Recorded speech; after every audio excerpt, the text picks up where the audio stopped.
Bonjour, je suis l'auteur du livre Les 30 Glorieuses, une famille engagée. Je suis le fils de Pierre Langlais et de Françoise D. de Gassard, appelé Fanette, le quatrième fils. Avant, il y avait 3 frères. Et je suis aujourd'hui à la retraite. J'étais ingénieur en imagerie médicale en France. J'ai d'abord travaillé sur les accélérateurs de particules pour les services de radiothérapie.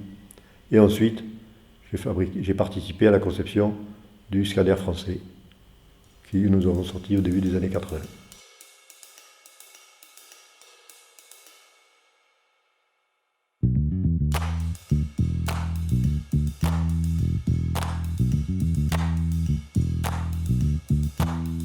C'est mon premier livre romancé. Sinon, j'ai écrit déjà 6 livres sur la question économique, dont plusieurs ouvrages chez l'Harmattan aussi. Au point de départ, l'idée de ce livre vient de mes enfants. J'ai 5 enfants et je suis aussi grand-père. J'ai 6 petits-enfants. Ils m'ont demandé, tu as fait beaucoup de choses dans ta vie, fais-nous un livre, non pas sur l'économie, non pas sur les problèmes sociaux, mais sur les gens que tu as rencontrés. Je trouvais que c'était une bonne idée, mais au fur et à mesure que je collectais des éléments pour écrire, j'ai eu envie de commencer par le début, c'est-à-dire ma naissance. Je suis né en 1951, et donc je trouvais que c'était bien de raconter comment j'avais vécu, ce que j'avais ressenti dans ma vie, à partir de ce qui était pour moi le point essentiel et fondamental, l'amour que j'ai pour mes 3 frères. Et le fait que c'est en hommage pour eux que j'ai écrit ce livre. Mais je peux vous lire d'ailleurs quelque chose sur eux. Comme ça vous verrez. Parce que c'est un livre avec des histoires vraies, bien sûr, mais c'est romancé. C'est le ressenti. Mais le ressenti pour moi, c'est ce qui est vrai. C'est ce qui me reste dans la tête. Hommage à eux, les 3 frères, que j'appelle mes frères. Ma référence indissociable dans la garrigue, lieu de jour heureux, indissociable dans ma mémoire et mon quotidien. Pas un jour sans votre présence, un de vos faits ou de vos expressions, à gros traits ou en précision, avec ou sans le son, toujours en couleur. Donc c'est un hommage à eux. Parce qu'on s'est retrouvés, moi j'étais le dernier, je me suis retrouvé à partir de 4 ans dans cette garrigue du sud-est, près d'Avignon, près du petit village des Angles.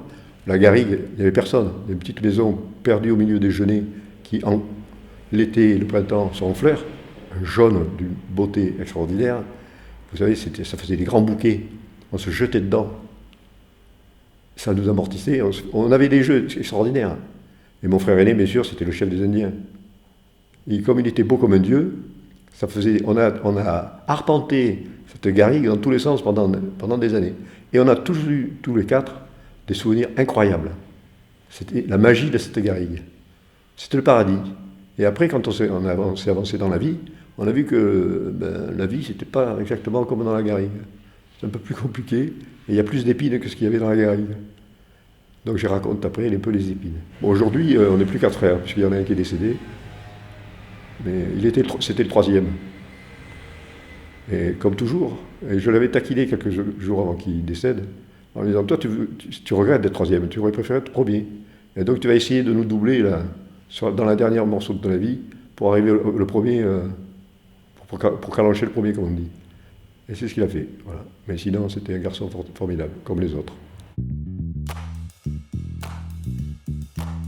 Pourquoi j'ai marqué comme sous-titre une famille engagée? Parce que c'est le cas.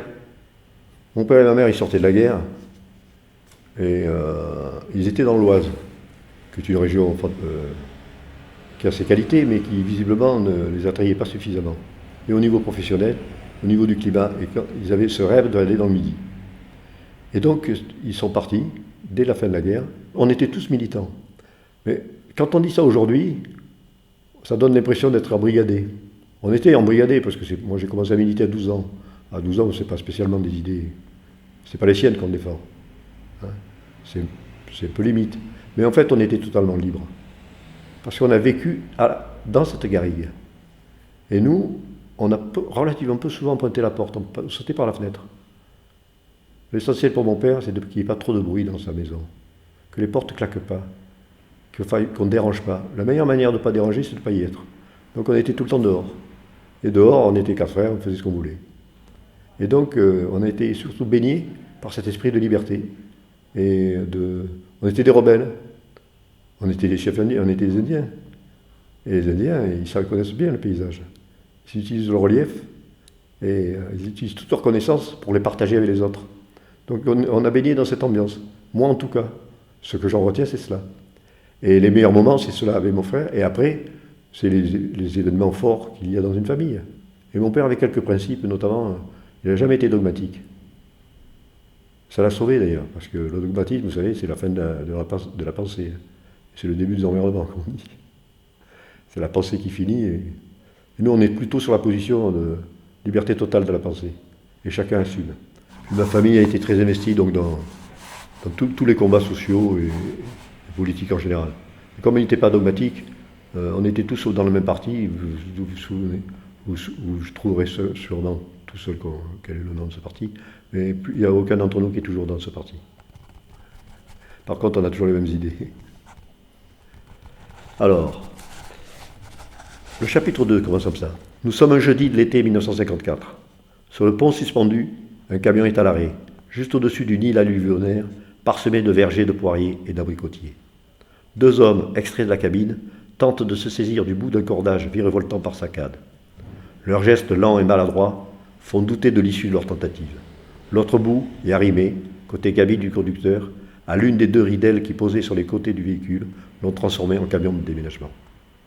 Le cordage, avant son décrochage, traverse par sa diagonale le chargement et maintient plaqué sur lui une bâche de protection.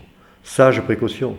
En effet, dans le cas d'une pluie soudaine et forcément contrariante, il serait tout à fait opportun que ce chargement soit couvert. Celui-ci est modeste, un mobilier plutôt classique, assez banal, hétéroclite et facilement dénombrable, ce qui n'atténue pas l'attachement que lui portent ses propriétaires. Mais ce jour-là, le danger, s'il est dans l'air, ne vient pas du ciel. Une jeune femme aux longs cheveux blonds, dont chaque mèche, malgré leur agitation saccadée, éclaire la scène, retient par la poignée gauche de son guidon un vélo couché à terre, sa main droite cherchant à saisir son châle, happé lui aussi par des soubresauts imprévisibles et chiffonnants, etc. 2 février 1956. Les Angles, petit village provençal aux alentours de la ville d'Avignon. Une maison neuve, à la limite du village, renforce depuis plus d'1 an un regroupement isolé de 3 maisons récentes. Posée sur le plateau de Bellevue, soumise aux caprices du Mistral, elle s'accroche par un chemin de terre de plus d'1 kilomètre à la grande route, celle reliant Nîmes à Avignon, via Rémoulin. Mais le héros de la région, c'est le Mistral, un vent violent, irritant, électrisant, implacable. Combien de piétons courbés par ses rafales, plaqués au sol par sa puissance, ont dû renoncer à traverser le pont, dit le vieux pont, puis le nouveau pont qui enjambe le Rhône, maître incontesté de la vallée éponyme. Combien de cyclistes ont été projetés à terre par sa force et contraints à ramper, hébétés, bousculés, leur vélo synonyme de liberté transformé en entrave. L'envol des chapeaux, les jupes soulevées et plaquées sur les poitrines ou même retournées sur les visages et entremêlées dans les cheveux démêlés, composent des tableaux inoubliables mais sont une piètre consolation face aux empêchements et humiliations provoqués par ce géant. J'ai fait effectivement un autre livre en préparation, c'est un sujet complexe parce que le sujet c'est ma maladie, puisque je suis malade depuis 14 ans. La maladie de Parkinson, et il se trouve que c'est une maladie dite incurable, ce qui veut dire que pour l'instant on est condamné, mais comme moi je ne me suis pas condamné, je considère que je suis toujours libre et vivant de décider ce que j'ai envie. Et comme j'ai envie de vivre, parce que je trouve la vie extraordinaire, vous savez, un sourire d'une de mes filles, d'un de mes enfants, et j'ai le carburant pour la journée. Et par contre, j'ai constaté que dans les soins, pour moi, le malade, c'est le centre des soins, le centre de gravité des préoccupations. Mais c'est pas comme ça que la médecine fonctionne pour l'instant, surtout pour les maladies dites incurables. On a l'impression que le corps médical, souvent, et je comprends, culpabilise un peu de ne pas pouvoir dire aux malades, on va vous soigner, on va vous guérir. Alors comme ils ne peuvent pas, il faut que certains se réfugient dans des abstractions que le malade ne comprend pas. Mieux le malade comprend sa maladie, plus il arrive à résister. Et vous avez des contradictions, et j'ai envie d'en parler, avec humour, hein, parce que si c'est pour se lamenter, on a tous nos problèmes, tellement importants que si on rajoute les siens à chaque fois, à la fin de la discussion, on est tous à plat ventre. Mais je voudrais m'inspirer de la fable de La Fontaine, le rat et le lion. Bon, vous la connaissez, le lion il est attrapé dans le gros filet, le rat arrive dans les pattes du lion, le lion n'arrive pas à se débarrasser du filet, mais le rat lui propose avec ses dents de couper les mailles et ainsi le lion pourra sortir. La morale de cette histoire étant qu'on a toujours besoin d'un plus petit. Quand on est malade comme moi, handicapé, on est diminué, affaibli, marginalisé. Et alors, est-ce qu'on ne peut pas être quand même une source d'indication, de ressenti, qui permettent au médecin, grâce à sa science, à son savoir et ses connaissances qui sont incontestables, d'avancer vers une solution pour le malade. Ça veut dire qu'il faut commencer par écouter. Ça veut dire qu'il ne faut pas convaincre, il faut partager. Ça veut dire que le centre, c'est ce que dit. Et alors, est-ce que c'est vrai ou pas vrai? Quand un malade fait part de son ressenti, il parle de son ressenti, il ne parle pas de la vérité. Ce n'est pas une science. Je crois que c'est le malade qui a la solution.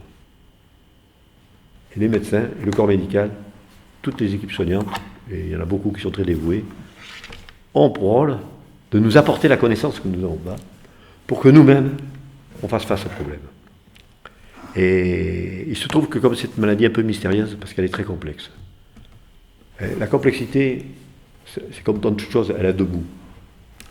Un bout pénible, parce que qui dit complexe dit difficile à comprendre, et l'autre bout, c'est que c'est une heureuse situation, la complexité.